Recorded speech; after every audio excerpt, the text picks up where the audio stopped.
প্রিয় দর্শক বন্ধুরা, এই মুহূর্তের জন্য অর্গানাইজার, টিচার বা সংগঠক শিক্ষকদের এই মুহূর্তে দাঁড়িয়ে চাঞ্চল্যকর খবর আপডেট উঠে আসছে। বন্ধুরা, সব আশা কি শেষ? তবে উঠে আসছে সর্বোচ্চ ন্যায়ালয় সুপ্রিম কোর্টের গুরুত্বপূর্ণ স্ট্যাটাস। পুঙ্খানুপুঙ্খ আমরা অনস্ক্রিনে যাবতীয় বিষয়কে রেখে এবং কোর্টের স্ট্যাটাস রেখে আলোচনা করব, কারণ আপনাদেরকে এই বিষয়টি ডিটেলস আপডেট দিয়ে জানাবো কিন্তু বলেছিলাম। আজকের জন্য টান উত্তেজনা কিন্তু অবশ্যই ছিল। তো চলুন কথাবার্তা না বাড়িয়ে আমরা মূল টপিকে ফোকাস করি, সরাসরি অন স্ক্রিনে গিয়ে। আমরা চলে এসেছি একেবারে কোর্টের সাইটে, সর্বোচ্চ ন্যায়ালয় সুপ্রিম কোর্টের সাইটে, এবং সেখান থেকে গুরুত্বপূর্ণ মামলার যে স্ট্যাটাস তা বর্তমানে দেখতে পাচ্ছি। আজকে 27/1/2025 এই মামলা কিন্তু অবশ্যই অর্গানাইজার টিচারদের সিএল নাম্বার 63-তে ছিল, কিন্তু বিকালের পর থেকে এই মামলায় একটা হঠাৎ করে কিন্তু পরিবর্তন চলে এসেছে। আমরা দেখতে পাচ্ছি মামলার যে স্টেজ বা যে স্ট্যাটাস কেসের যে বর্তমান যে স্ট্যাটাস দেখাচ্ছে, দেখুন সরাসরি কিন্তু বোল্ড লাল কালিতে লেখা রয়েছে ডিসপোজড, অর্থাৎ মামলাটি কিন্তু ডিসপোজড হয়ে গেল। Motion hearing freshly absent matter.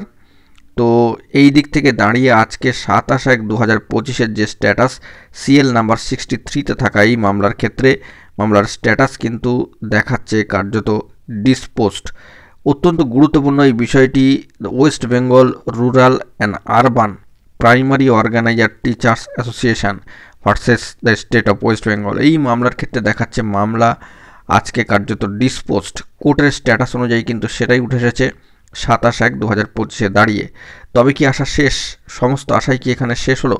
বন্ধুরা, এই বিষয়ে কিন্তু অনেকেই জানতে চাইছেন। মামলার স্ট্যাটাস তারা দেখেছেন কোর্টের সাইট থেকে, তারপরে তো ওই ভিডিওটা কিন্তু এই জন্যই ক্রিয়েট করতে হচ্ছে। আমরা দেখেছিলাম প্রাসঙ্গিকক্রমে এই মামলার পরিপ্রেক্ষিতে ভেরিফিকেশান স্কুটিনি রিপোর্ট কেন প্রকাশ করা হচ্ছে না, সেই নিয়ে সংগঠক শিক্ষকদের এক অংশ কিন্তু মামলা দাখিল করছেন। তো সেই দিক থেকে এই স্ট্যাটাস উঠে এসেছিল, একটি খবর প্রসঙ্গে এই বার্তা উঠে এসেছিল।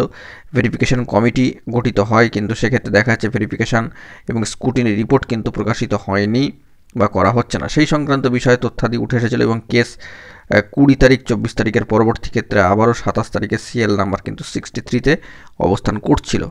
এবং 27/1/2025 দাঁড়িয়ে কোর্টের যে বর্তমান স্ট্যাটাস অর্গানাইজার, টিচার বা সংগঠক শিক্ষক রিলেটেড যে গুরুত্বপূর্ণ মামলা, সেটি কার্যত কিন্তু দেখাচ্ছে সর্বোচ্চ ন্যায়ালয় সুপ্রিম কোর্টে ডিসপোজড। তো এই মামলার ক্ষেত্রে কি পরবর্তী স্ট্যাটাস উঠে আসবে সেটা আমরা লক্ষ্য করছি। যদি কোনো জরুরি তথ্য থাকে বা প্রয়োজনীয় কোনো অর্ডার কপি উঠে আসলে সবটাও সেটা কিন্তু বিশ্লেষণ করব। কিন্তু এই মুহূর্তে দাঁড়িয়ে একটা প্রশ্ন উঠলো, তবে কি সব আশা শেষ? বন্ধুরা, এমনটা ভাবার কিন্তু কোনো দরকার নেই। আমরা কয়েকটা দিন ওয়েট করি, দেখি কোনো টার্ন ওভার বা টার্নিং পয়েন্ট উঠে আসে কিনা। কেসের এই স্ট্যাটাসটির দিকেও আমরা খেয়াল রাখছি। জরুরি কোনো তথ্যাদি থাকলে আমরা কিন্তু সবটাই তুলে ধরবো, যে খবর আপডেটগুলি সংগ্রহ করতে পারবো। এখন এটুকুই। সকলে ভালো থাকবেন, চ্যানেলটিকে সাবস্ক্রাইব করে সঙ্গে থাকবেন। ধন্যবাদ।